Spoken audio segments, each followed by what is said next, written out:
Hello and welcome to Millennium News Hour. I am Tanziba Nourin. In today's bulletin, we will present top and trending news from across the nation and the world. Let's begin with the headlines of the day.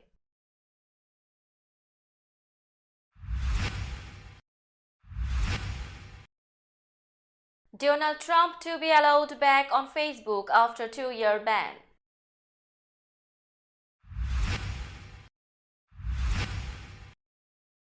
"18 children injured in blaze at New York City basement daycare."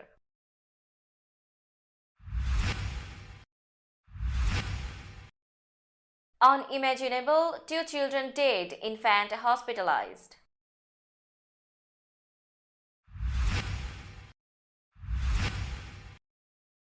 Three teens arrested, 2 hurt, 1 critical in Carson City shooting.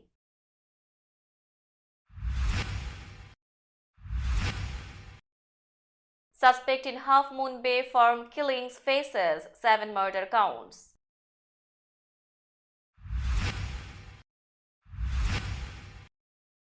Blinken headed to Mideast as US alarm over violence grows.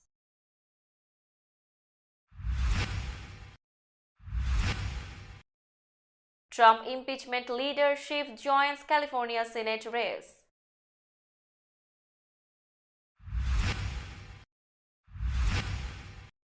Elderly couple found dead in Death Valley National Park in apparent murder-suicide.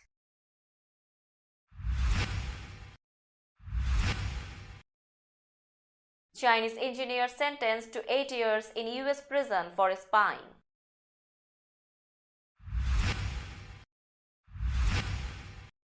Jeremy Renner was trying to stop snowplow from hitting nephew when he was crushed, officials say.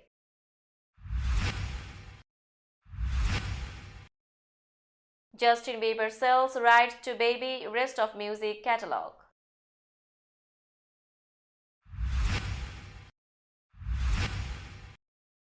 Shakira's Super Bowl outfits lyrics coming to Grammy Museum.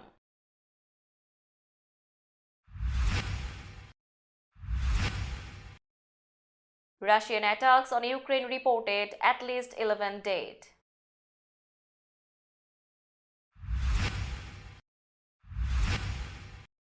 Palestinians say Israeli troops killed 10 in West Bank violence.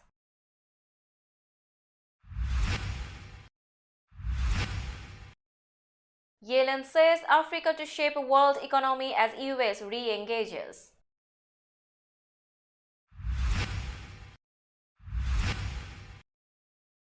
One killed in a Spain church attack, terror motive probed.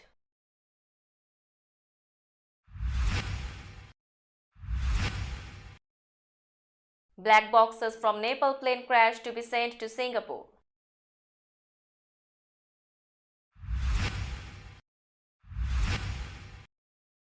Rybakina Sabalenka to meet in Australian Open Women's Final.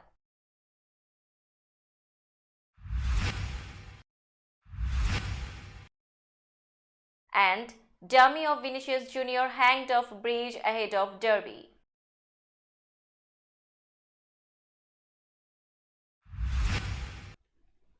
Now news in detail.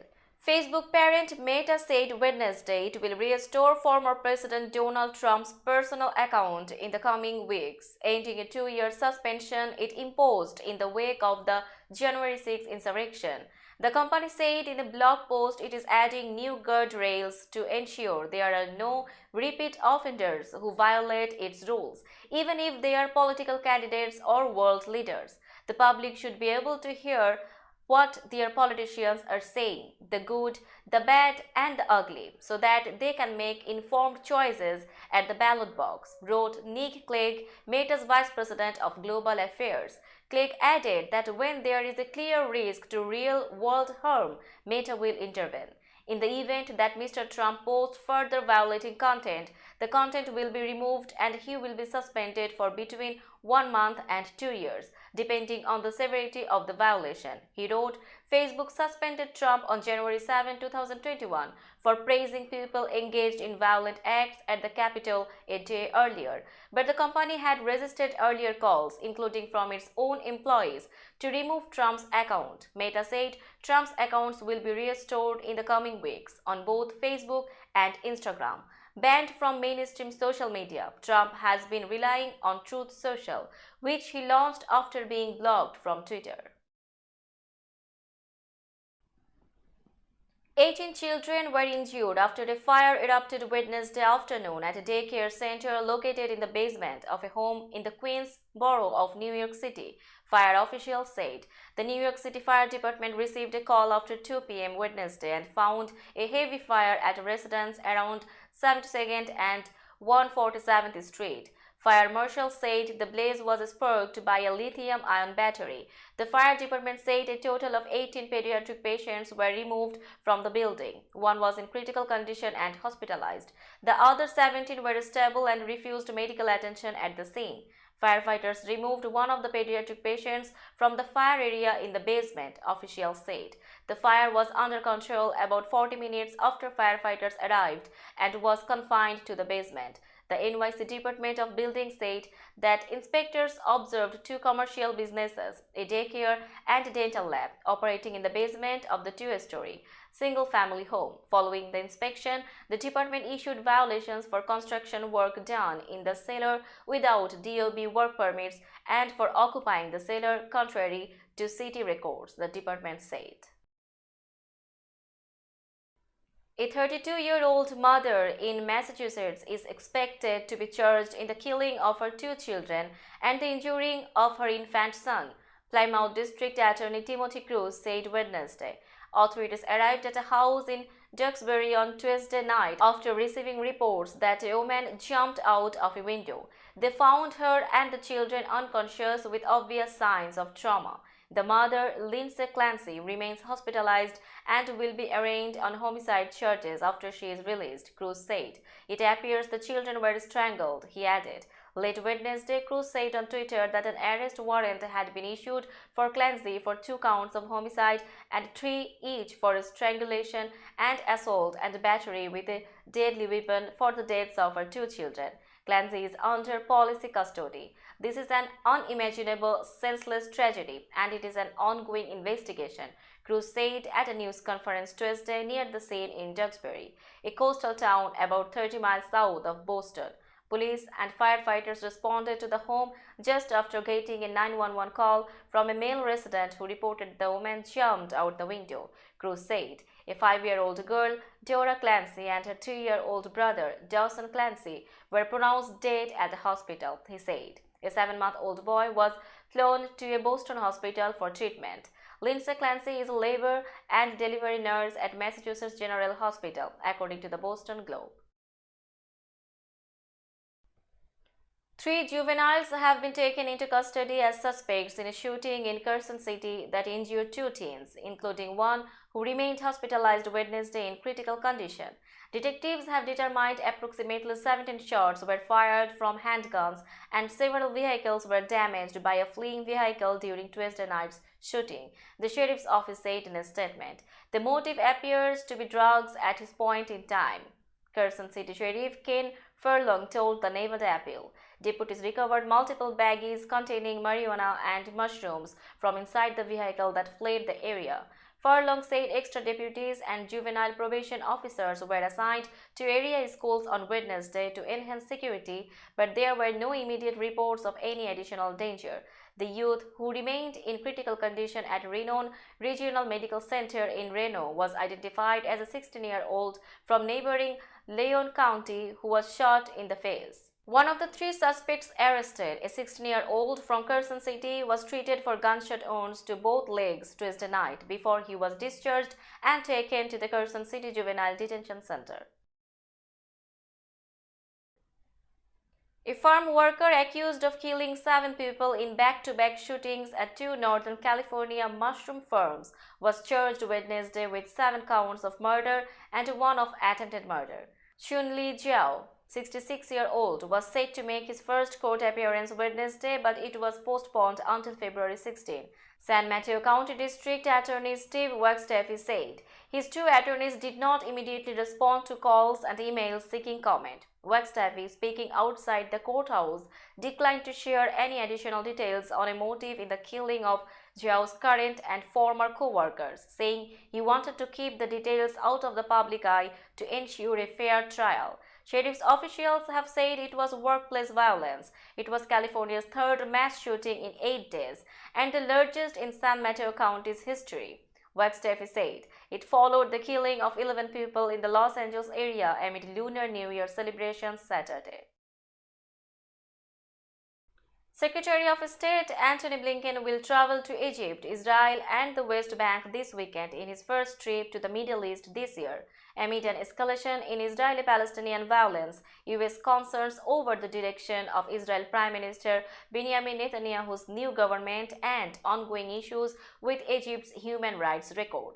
The State Department said Thursday that Blinken would leave Washington on Saturday for stops in Cairo, Jerusalem and Ramallah. The announcement came just hours after an Israeli raid on suspected terrorists in the West Bank city of Jenin that Palestinian officials say killed 9 people in the deadliest such incident this year. After visiting Cairo for talks on Sunday with Egyptian President Abdel Fattah al-Sisi, Blinken will go to Jerusalem and Ramallah on Monday and Tuesday to see Netanyahu and Palestinian leader Mahmoud Abbas, the department said.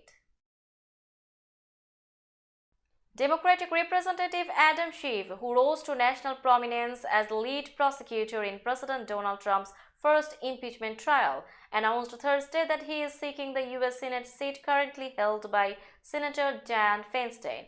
We need a fighter in the U.S. Senate who has been at the center of the struggle for our democracy and our economy, Schiff said in a statement announcing his 2024 bid. If our democracy isn't delivering for Americans, they will look for alternatives, like a dangerous demagogue who promises that he alone can fix it. Schiff added, in an obvious reference to Trump, who has mounted a 2024 campaign for the presidency. Democrat Feinstein, at 89, the oldest member of Congress, hasn't yet said whether she will seek another term. She told reporters earlier this week that she is going to make her decision on whether to run again in next couple of months. Schiff, who is 62-year-old, joins a field that already includes Democratic Representative Katie Porter, who in announcing her bid 2 weeks ago focused on her consumer advocacy and willingness to take on the status quo in Congress. Schiff, who was first elected to Congress in 2000 and represents parts of Hollywood, has been a frequent target of conservatives since the then GOP-led House Intelligence Committee started investigating Trump's ties to Russia in the 2016 election. He was frequently on television questioning Trump's actions. An elderly Las Vegas couple were found dead in California's Death Valley National Park in what authorities said Wednesday was a murder-suicide. Paul Fisher, 73-year-old, and Mary Fisher, 72-year-old, were found dead on January 13 after Paul Fisher called the Inyo County Sheriff's Office to report that he had just killed his wife and planned to kill himself, according to information released by the National Park Service. He told the 911 operator where to find the couple, the Park Service said. The husband left a note in the couple's car explaining that his wife was suffering from chronic health issues, according to the National Park Service. Law enforcement officials from the Inyo County Sheriff's Office, the Inyo County Coroner's Office, the National Park Service, California Highway Patrol, and the Bureau of Land Management responded to the incident. A former Chicago graduate student in electrical engineering was sentenced Wednesday to 8 years in prison for spying for the Chinese government. Ji Xiaokun, 31-year-old, a Chinese national, was convicted last year of acting as an agent of China's Ministry of State Security and making a material false statement to the U.S. Army. He had come to the US to study electrical engineering at the Illinois Institute of Technology in 2013. In 2016, he enlisted in the US Army Reserves under the military accession vital to the National Interest Program, which allowed the US Armed Forces to recruit foreign workers whose skills were considered vital to the national interest, the Justice Department said in a news release Wednesday. During that time, Ji was tasked by Xu Yanjun, a deputy division director within the Ministry of State Security, with providing an intelligence officer with biographical information on people who could potentially be recruited as spies for China, according to the Justice Department. Those identified as potential recruits included Chinese nationals working as engineers and scientists in the US, the department said. Xu was already sentenced last year to 20 years in federal prison after being convicted in the Southern District of Ohio of conspiracy and attempting to commit economic espionage and theft of trade secrets. Actor Jeremy Renner was trying to stop his snowplow from sliding and hitting his nephew when he was crushed by the tractor on New Year's Day, a Nevada Sheriff's Office incident report says. The January 1st incident report from Washoe County Sheriff's Office says Renner towed his nephew's truck out of the snow at his Reno property on a private road.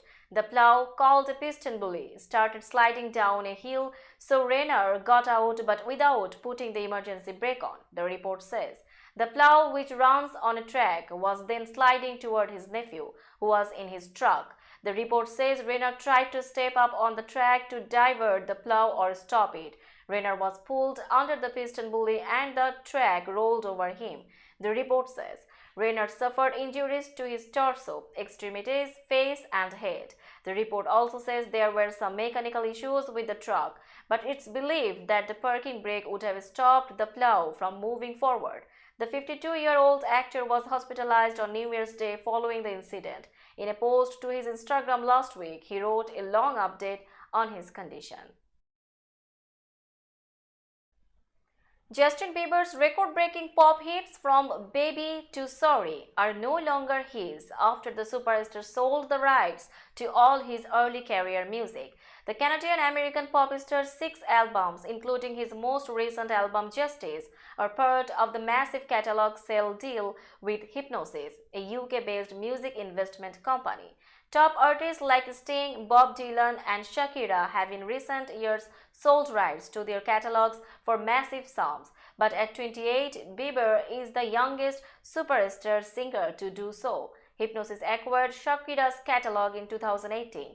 Bieber's publishing copyrights, songwriters' ownership, master recordings, and all rights of his entire catalog of recordings made through 2021 are now owned by Hipgnosis. That covers 290 titles, including hits like Peaches, Beauty and the Beat, music that Bieber has been releasing since he was 13.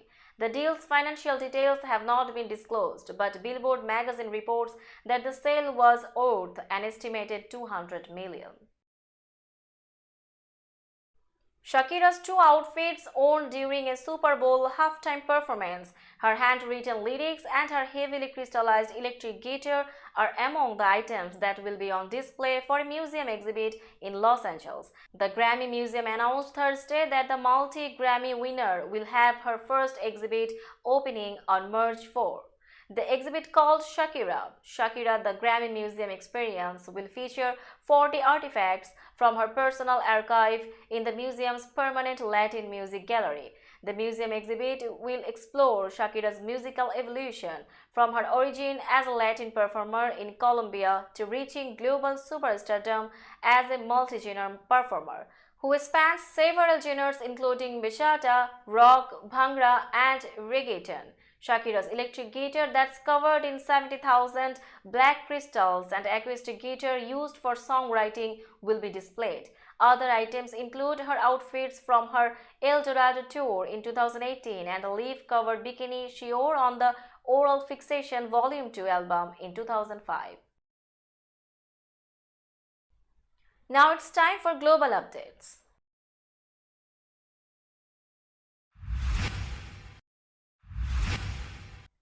Russian forces fired another rash of missiles and self-exploding drones in nearly a dozen provinces of Ukraine early Thursday, causing the first attack-related death of the year in Kiev and killing at least 11 people in all. The spokesperson for Ukraine's State Emergency Service, Alexander Korunzy, announced the casualty toll in comments to Ukrainian television. He said the attacks also wounded at least 11 people. The attacks adhered to Russia's recent pattern of launching widespread strikes about every 2 weeks. However, the latest onslaught came a day after Germany and the United States upped the ante in Russia's 11-month war by promising to send high-tech battle tanks to Ukraine and green-lighting other allies to do the same.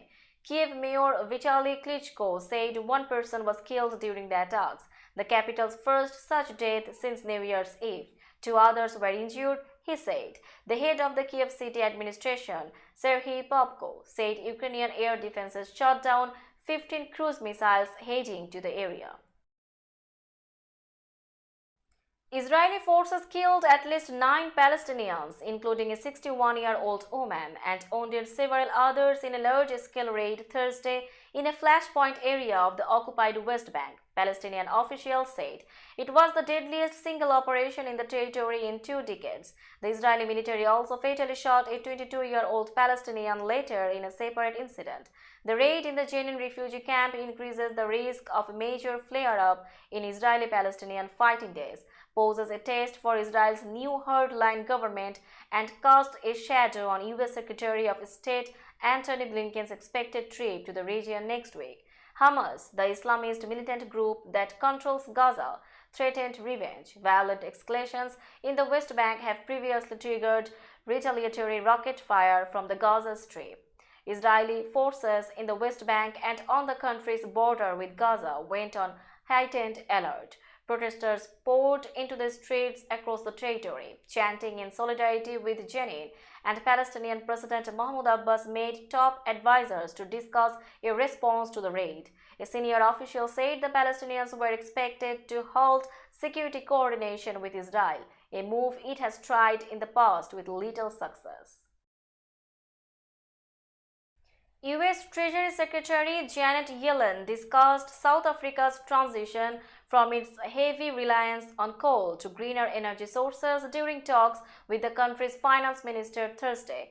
Yellen made brief remarks to reporters ahead of a meeting with Finance Minister Enoch Godongwana in Patricia, but avoided mention of South Africa's recent decision to take part in joint navy drills with Russia and China off its east coast next month. South Africa is a key U.S. and Western partner but also holds strong ties to Russia and China, and it has adopted a neutral stance over the war in Ukraine. The announcement that South Africa would host Russian and Chinese warships for 10 days of exercises in February has raised concern at the White House. Russian Foreign Minister Sergei Lavrov was in Patricia for an official visit earlier this week. Yellen's 10-day trip to Africa, which has already included stops in Senegal and Zambia, is one of the first steps in the Biden administration's aim of re-establishing ties on the continent of 1.3 billion, where China has rapidly increased its economic presence and Russia has gained a military foothold. At least one person was killed and another was severely injured by a man wielding a bladed weapon in southern Spain on Wednesday, officials said. El Mundo newspaper reported that at least 4 people were wounded. Police said the suspect was arrested. Spain's national court said a judge was investigating the stabbing as a possible terror attack. An Interior Ministry statement said just after 7 p.m. this evening, a man entered the church of San Isidro in Algeciras, where armed with a machete, he attacked the priest, leaving him seriously wounded. Subsequently, he entered the church of Nuestra Senora de la Palma, in which, after causing damages, he attacked the verger. The verger managed to get out of the church but was caught by the attacker outside and sustained mortal injuries, the statement added. The 2 churches are around 300 meters apart. The black boxes recovered from the January 15 plane crash in Nepal are being sent to Singapore for analysis to identify the cause of the crash that killed all 72 people on board, officials said Thursday. Both the flight data recorder and cockpit voice recorder would be examined by experts at Singapore's Transportation Safety Investigation Bureau. The Nepal investigating team is leaving on Friday with the flight data recorder and cockpit voice recorder, where the data will be downloaded and analyzed, said Civil Aviation Authority spokesperson Rajendra Kumar Kesi. It was initially suggested the black boxes be taken to France, where the aircraft was manufactured, but Nepalese authorities now plan to send the recorders to Singapore. A committee formed by the government is still looking into the cause of the Yeti Airlines flight crash. Rescuers are combing the hillside for the remains of two people still missing since the crash January 15 at the resort town of Pokhara, 200 kilometers west of the capital, Kathmandu. Now it's time for business news.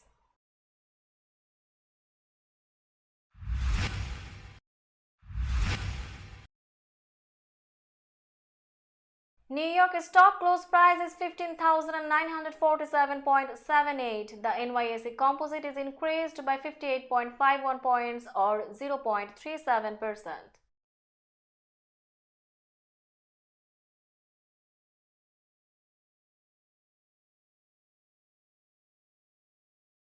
Tokyo stock close price is 27,362.75. The Nikkei 225 index is decreased by 32.26 points or 0.12%.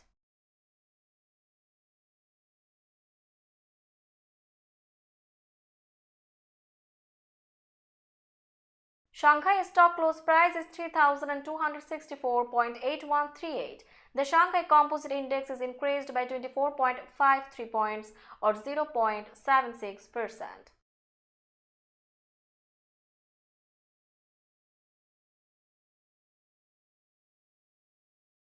Hong Kong stock close price is 22,566.78. The Hang Seng Index is increased by 522.13 points or 2.37%.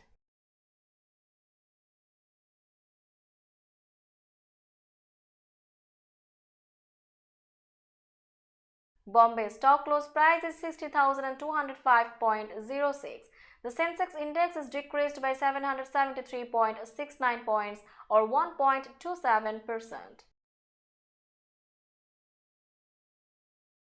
Let's have a look on today's sports stories.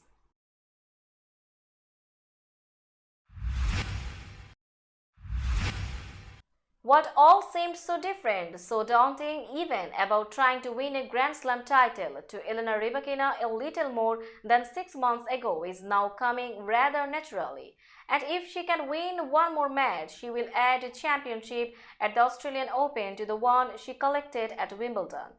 Rybakina, a 23-year-old who represents Kazakhstan, reached her second final in a span of 3 major tournaments by beating Victoria Azarenka 7-6, 6-3 at Melbourne Park on Thursday, signaling a rapid rise toward the top of tennis. Everything was new at Wimbledon, Rybakina said after hitting 9 aces in the semi-finals to raise her tournament-leading total to 44.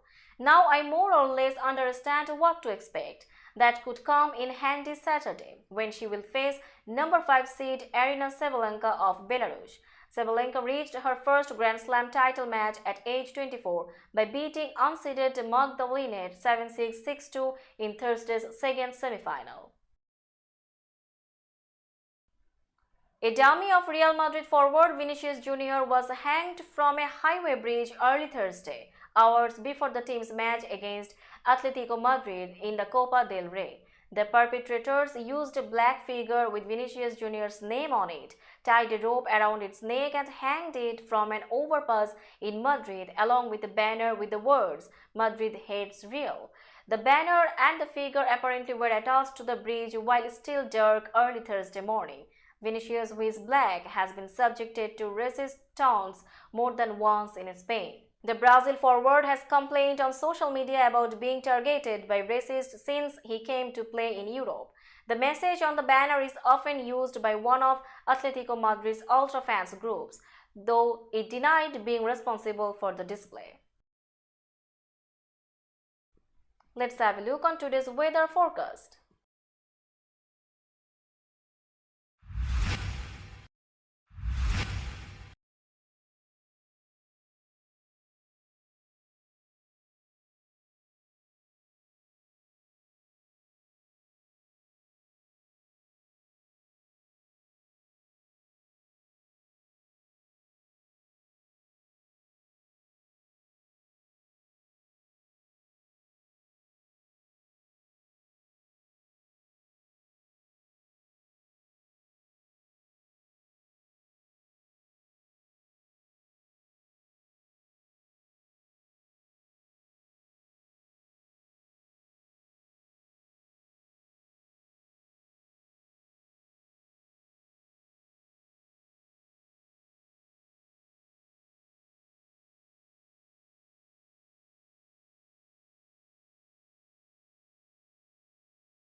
That's all in today's news. Keep watching Millennium News 24 for latest updates. Millennium TV US and Millennium News 24 network is transmitted and available to be watched free for all at TVs such as Sony, Samsung, LG, Roku TV, Amazon TV and Apple TV.